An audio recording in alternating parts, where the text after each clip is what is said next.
Assalamualaikum warahmatullahi wabarakatuh. Waalaikumsalam Saya lahir dari Madiun tapi domisili di Bali, Pak Yayi. Siap.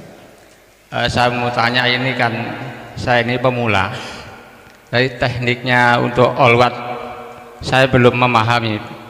Mohon penjelasan Pak Yayi.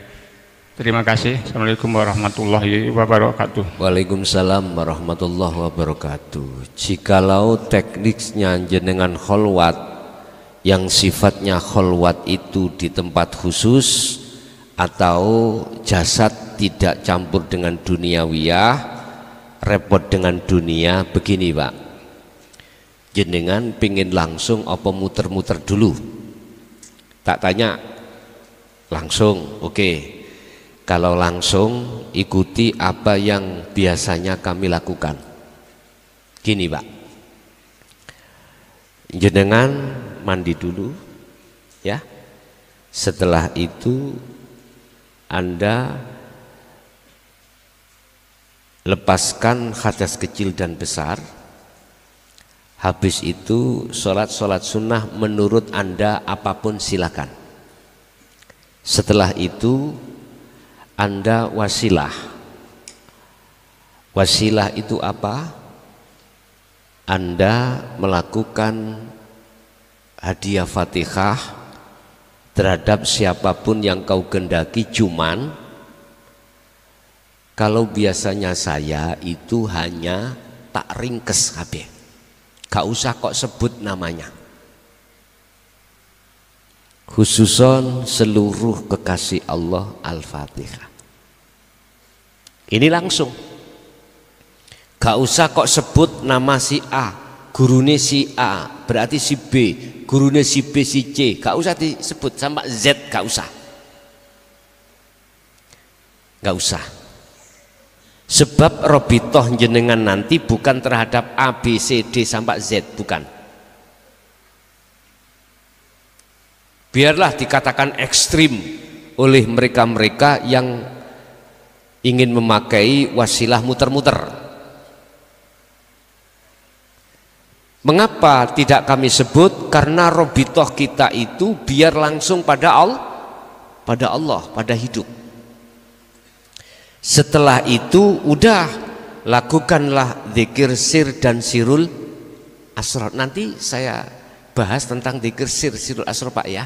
Nanti ada pembahasan beberapa tingkat zikir. Di antara beberapa tingkat zikir, zikir manakah yang bisa menghantarkan ruhaniyahmu untuk bisa bertemu terhadap Allah? Itu nanti kami bahas.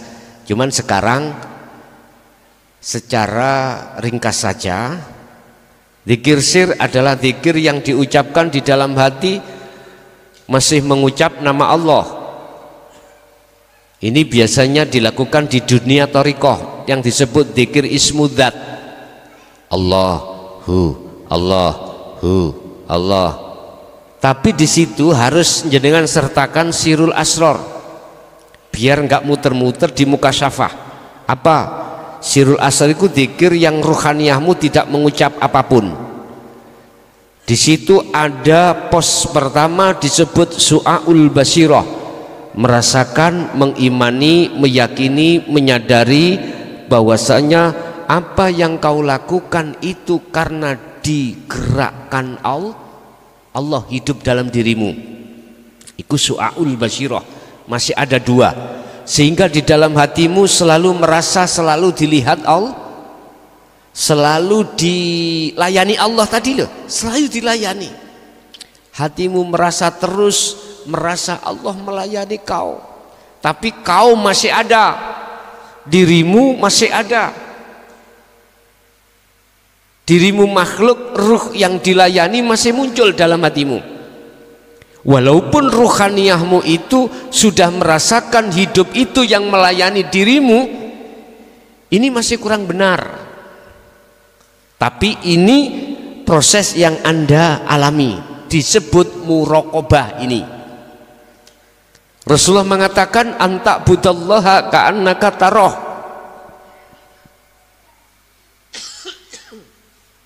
Dikatakan iman yang sudah ihsan, Anda sudah bisa merasakan kehadiran Allah pada dirimu. Ini manakala kau teruskan, nanti kau akan diletakkan di pos yang kedua, pos pemeriksaan. Pos pemeriksaan pertama, imanmu hanya pada Allah tapi dirimu masih ada. Kemudian pos pemeriksaan kedua, los dol iki, Pak. Ainul Basiroh. Basiroh mata hatimu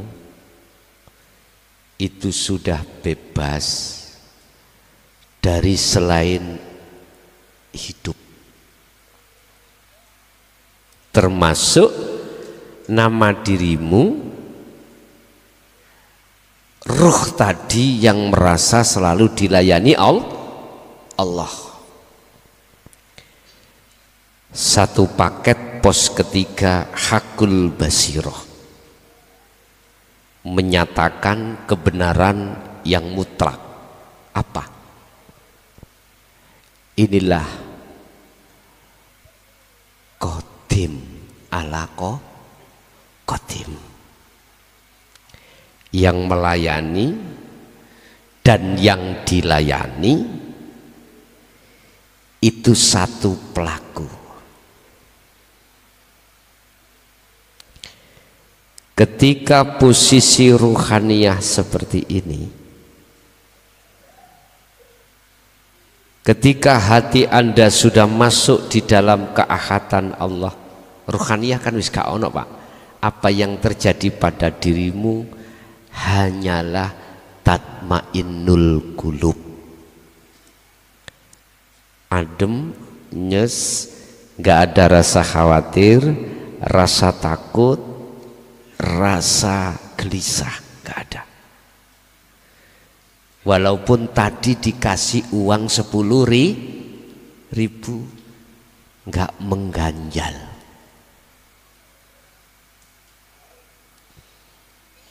Allah dawuh dalam satu ayat, posisi yang seperti ini laksana ya ayyatuhan nafsul damai. Mengapa damai? Karena sudah bisa kembali pada Allah di Ahad. Akhirnya golongan yang seperti ini Allah taruh di dalam fadkhuli fi ibadi wadkhuli jannati, itu yang damai. Ini nanti. Itu Pak caranya, Pak, ya.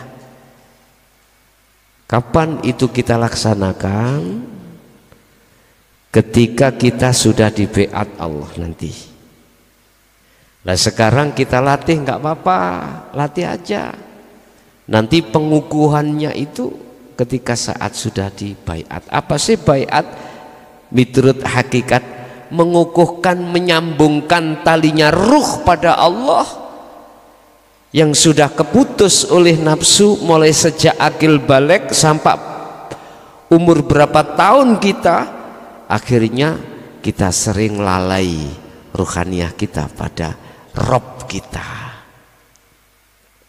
Ini jangankan di luar sholat, di dalam sholat yola lalai. Ingat, di dalam Al-Quran ada beberapa golongan ruh terhadap Allah yang ketika dia itu sholat.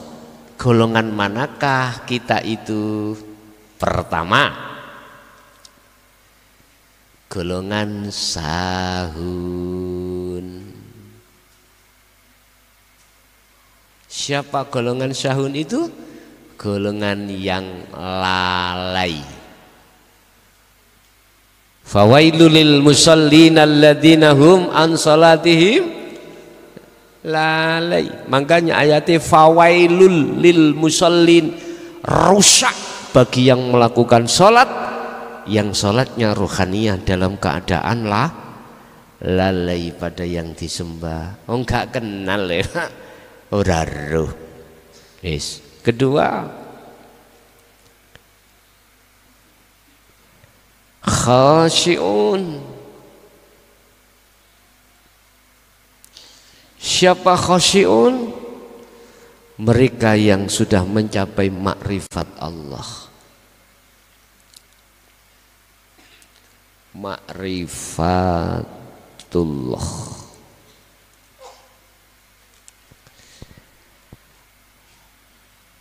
Qad aflahal mu'minuna alladzina hum fi salatihim khasyi'un. Al-Mu'minun ayat 1 dan 2. Sungguh bahagia, sungguh damai, sungguh bejo, beruntung bagi orang yang beriman tatkala menjalankan sholat itu dalam keadaan rohaniyahnya itu makrifat Allah. Kadang guru sak rakaat makrifati, nanti yang 3 rakaat lali.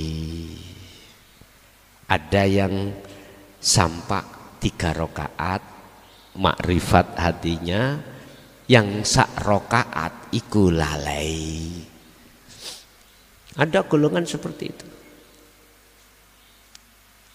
Lah, selanjutnya Allah katakan yang nomor 3 adalah khafidun.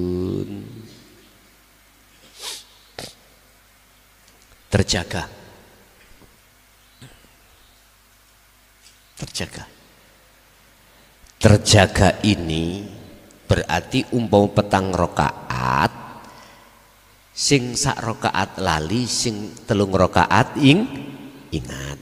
Umpama 24 jam dia itu 23 makrifat, yang 1 jam itu lalai. Terakhir di situ yang nomor 4 adalah daimun.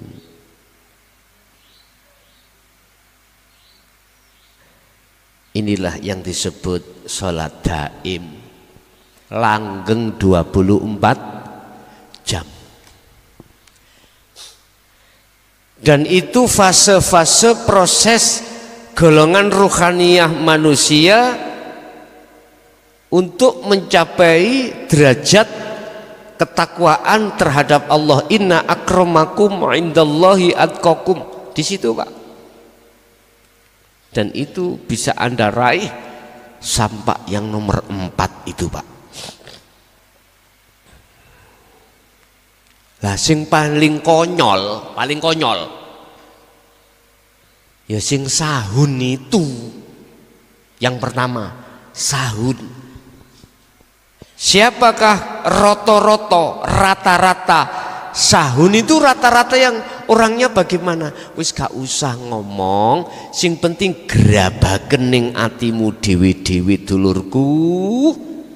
Ngalimo kaya apa ilmu dohirmu, manakala masih menolak ilmu batin, yaitu ilmu tasawuf, ilmu dinul haq, masih tetap kita itu kan ruhaniyah digolongkan yang pertama. Sadarkah kau? Ataukah masih kuat keilmuan dohirmu, akhirnya menentang kebenaran yang tidak bisa kau tolak? Terserah Anda. Pun Pak, ya jadi ku carane kholwat, nek langsung seperti itu, nek gak langsung ya wasilah mulai A, B, C, D, C sampai Z, bahlah 3 jam tok wasilah. Monggo, sak kersa jenengan. Sak kersa jenengan. Sesuka jenengan pilih yang mana. Robitohlah terhadap, datangkanlah wajah guru makhlukmu, terserah Anda, terserah. Ingat, mengapa ada sering muncul satu kalimat tidak ada matahari ngerti maksudnya? Supaya kau tidak keluar, takut kehilangan wis terus terang aja ya. Coba kalau sudah duduk di Sirul Asror nggak seperti itu. Silahkan matahari 10 malah tambah benter. Enak toh? Enak, nggak apa-apa, nggak apa-apa. Silakan mataharimu lebih dari 1, silakan.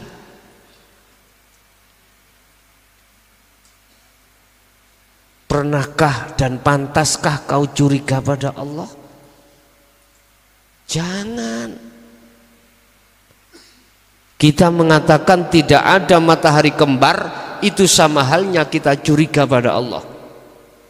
Kalau tidak lewat jalanku, pada Allah enggak totok kamu, cong. Waduh. Hanallah. Udah, dulurku, sudahi ya makalah-makalah yang seperti itu, sudahi. Umat ini sudah bingung. Jangan dibingung tambah bingung.